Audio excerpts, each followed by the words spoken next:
हिंदू मुस्लिम करके इस देश के अंदर भोली भाली जनता को। और एक जवान देखिए जिसको इतना उकसाया और वो उकसाए में आकर के एक धर्म का झंडा उतारने के लिए पहुंचा। इससे बड़ी बेशर्मी की बात क्या होगी? झंडा उतारने की सजा गोली मार के हत्या की जाएगी। किसने गोली मारी है? आपने देखा भाई किसी ने गोली मारी है? ये पोस्टमार्टम रिपोर्ट आई है। गोली मारने वाला कौन है? क्या वहाँ के जो पुलिस प्रशासन है, सरकार है, ये स्पष्टीकरण क्यों नहीं दे रही है? आप उकसाओगे, आप गोली मारोगे और जिसके घर पे आप झंडा उतारने गए आप उसको इन्वॉल्व करके उसको जेल की सलाखों के पीछे डालोगे। आपने तमाम इस देश के अंदर आप उधर से लग जाइए, जम्मू कश्मीर से लेकर के कन्याकुमारी तक जितने दलित हैं, पिछड़े हैं, माइनॉरिटी के लोग हैं, उनको कूट कूट कर जेलों में भरने का काम किया और इसके सिवा आपने कुछ नहीं किया खुद दी जा सके। लेकिन 2018 में चंदन गुप्ता की भी हत्या कर दी गई थी कासगंज में, उत्तर प्रदेश में। ये जो आम युवा हैं इनको क्या मिलता है ऐसी शोभा यात्राओं से? देखिए इनका एजेंडा यही है, इनको बहुत कुछ मिल रहा है। अगर ये धर्म की अफीम की खेती अगर ना बोएंगे तो आप देख लेना देश के अंदर बीजेपी एक चुनाव ढंग का करवा लो, ये सरपंची का मैं कर रहा हूँ, गाँव का मेंबर का चुनाव नहीं जीत सकते हैं। लेकिन हिंदू मुस्लिम करके इनकी दाल अच्छी गल रही है और इसी का फायदा उठाकर ये लगातार मैं 90 से लेके आज तक राजनीति कर रहे हैं। सस्पेंड कर दे गए, क्या आपको भी लगता है कि वहाँ लॉ एंड ऑर्डर की समस्या थी? क्या कहना? हाँ बिल्कुल, देखिए लॉ एंड ऑर्डर की समस्या थी और इसमें कोई हर चीज हर एंगल से देख लो ना। जो झंडा जिस तरीके से खींचा गया है, फाड़ा गया है, वो साफ दर्शाता है भाई क्या वहाँ पे आईबी की, सीआईडी की कोई ऐसी इनपुट नहीं थी क्या? जब एक पूरे का पूरा पता है कि एक यात्रा जहाँ से निकल रही है उस यात्रा पे पूरे का पूरा एक सिस्टम बनाना चाहिए। दूसरे किसी ने नहीं इन्होंने क्या किया है, जानबूझ करके ने किसी न किसी तरीके से दंगा फैलाने के लिए सबको छूट दे दी है। हिंदू मुस्लिम के सिवाय बीजेपी का एजेंडा रहा है और ये हमने हरियाणा में भी देखा है और यही एजेंडा यूपी के अंदर देख लो आप और महाराष्ट्र के अंदर देख लो, अभी 90 के अंदर मंडल कमिंडल की राजनीति में देख लो। इन्होंने हर जगह एक ही काम किया है कि हिंदू मुस्लिम में बांटिए, जातियों में बांटिए, जाट गैर जाट करिए, जैसे हरियाणा में हुआ।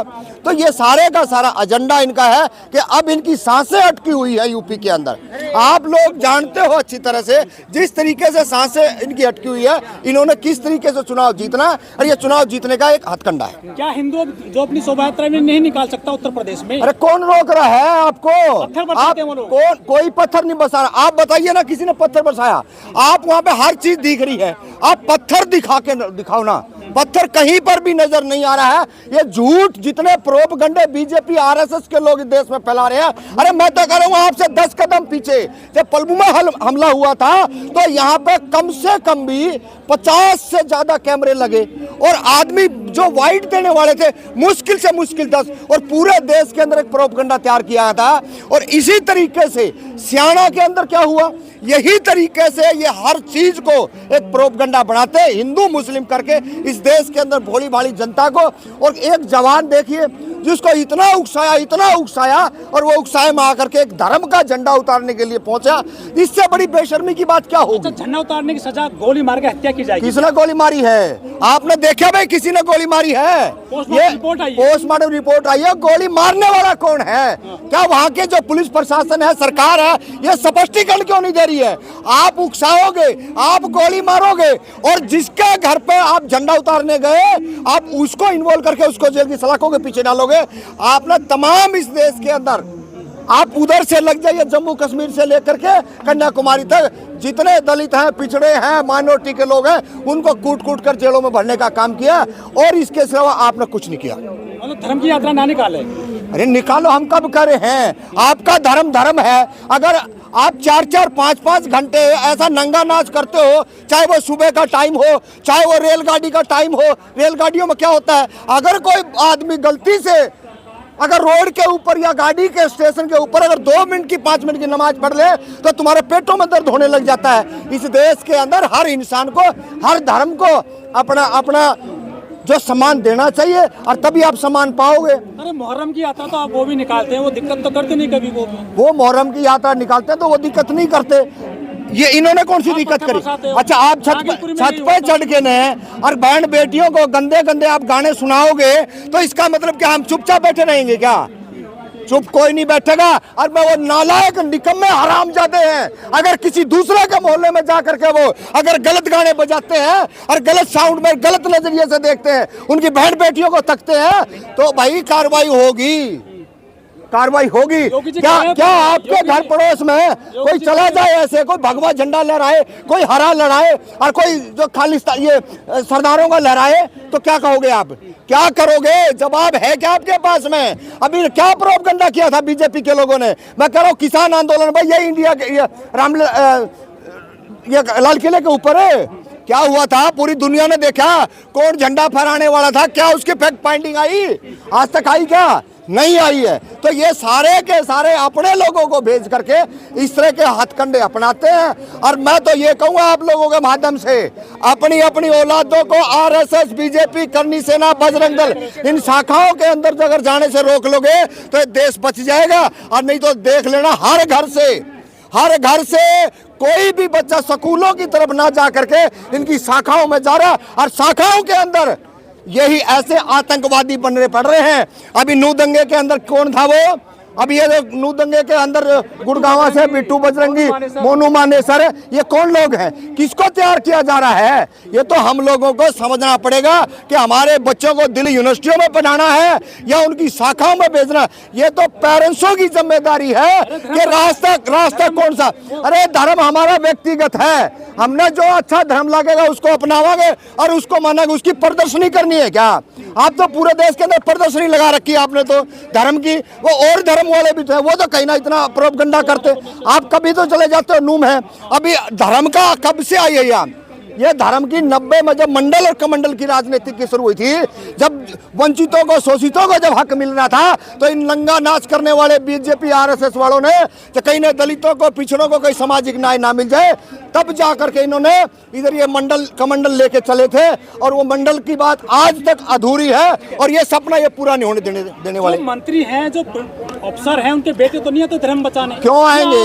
क्यों आएंगे? उनको पता, जो 8वीं 10वीं 12वीं जो पढ़ा हुआ किसान मजदूर का बच्चा है ना, आतंकवादी तो उसको बनाना है, क्योंकि ना तो वो ढंग से लड़ाई लड़ सकता, ना ढंग से वो अपनी बात कह सकता। अरे हम तो गांव देहात से यहाँ आगे ना तो बोल रहे हैं। और आज भी जो ऐसे आतंकवादी है गांव देहात के अंदर, जो धर्म की बात करके ना अपने जो वंचित शोषित पीड़ित समाज के बच्चे उनको जो ना बाहरी ना निकलने दे रहे, ये सारे का सारा जो दबंग लोग हैं और जो बीजेपी आरएसएस से टच हैं वो करवा रहे हैं। बाकी किसी की हिम्मत और कोई औकात नहीं है। शोभा यात्रा में बहुत भीड़ हो गई है ऐसे युवाओं की, इनको कहाँ से खाद पानी मिल रहा है? ये खाद पानी आप देख लो ना भाई। आपको जब दाह संस्कार मनीषा वाल्मीकि का होता है तो आप रात को पेट्रोल डाल करके आग लगाते हो, और वही दाह संस्कार आप दूसरे दिन क्या होता है, अगले दिन आपने देखा ना कि उसको रोका गया, बाकायदा रोक करके और सुबह तक का इंतजार करा और लाठी डंडे से लैस करवाया गया पब्लिक को, ताकि इस देश के अंदर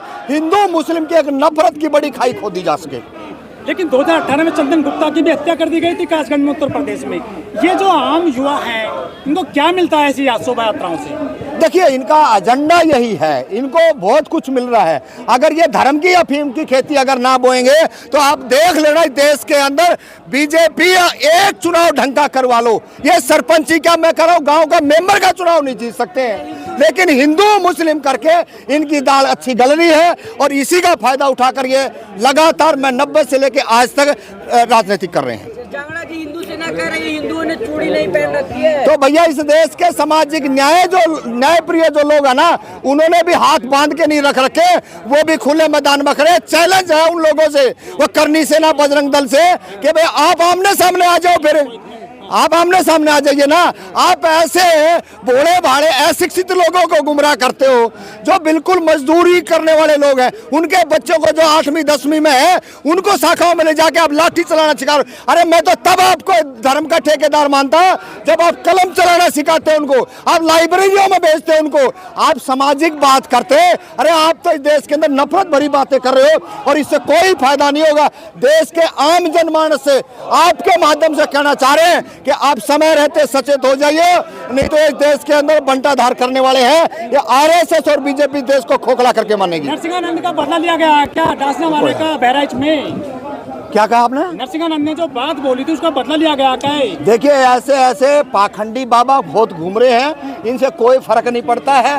मैं तो आपके माध्यम से यही कहूंगा कि आम जनमानस को इस बात को समझना चाहिए, अपने बच्चों को स्कूल कॉलेज की तरफ रास्ता करें, ना कि ऐसा लड़का जवान जो धर्म की अफीम खा करके कहाँ झंडा उतारने गया और उसका हर्ष क्या हुआ है। अगर आपने अपनी औलादों को, आपने अपने बच्चों को, आपने अपने पोता पोतियों को अगर नहीं रोका तो देख लिया एक दिन ऐसा हर किसी का बच्चा हो जाएगा, आतंकवादी बनने की कगार पड़ेगा। हरा ही तो झंडा उतारा था, भगवा लगा दिया, दिक्कत कहाँ है? अरे क्यों उतारा भाई, किसी की आस्था तो होगी, क्यों उतारा? हम तो सवाल इस बात का कर रहे हैं, आज मैं किसी के भगवा जिसका झंडा लग रहा है अगर मैं उतारने जाऊंगा अच्छी बात है क्या? आपके लिए अच्छी बात हो सकती है, हमारे लिए अच्छी बात नहीं। हर किसी का अपना धर्म है, हर किसी की अपनी पूजा पाठ है, करो, लेकिन प्रदर्शनी मत करिए। कर्नाटक हाईकोर्ट ने कहा है कि मस्जिद में जय श्री राम चिल्लाएंगे कोई फर्क नहीं पड़ता। क्या चीज? मस्जिद में जाकर जय श्री राम अगर बोलते हैं तो कोई दिक्कत नहीं होनी चाहिए, कर्नाटक हाईकोर्ट का कहना है। देखिए, ये कर्नाटक हाई कोर्ट ने कहा ये भी गलत है। क्यों कहें? ये कोर्ट का फैसला नहीं है, कोई तुकलगी पर फरमान हो सकता है। भाई आप किसी के मंदिर पे जाके अल्लाह अकबर कहोगे, अच्छी बात है क्या? उनकी अपनी आस्था है। हाँ, अगर आपका दोनों का समन्वय बनता है, आप दोनों एक साथ बैठ के बातचीत करते हो, ठीक है, लेकिन अलग अलग धर्म के अलग अलग पंथ के लोग हैं, उनको अपनी अपनी आस्था, अपना अपना एक सिस्टम होना चाहिए। ठीक।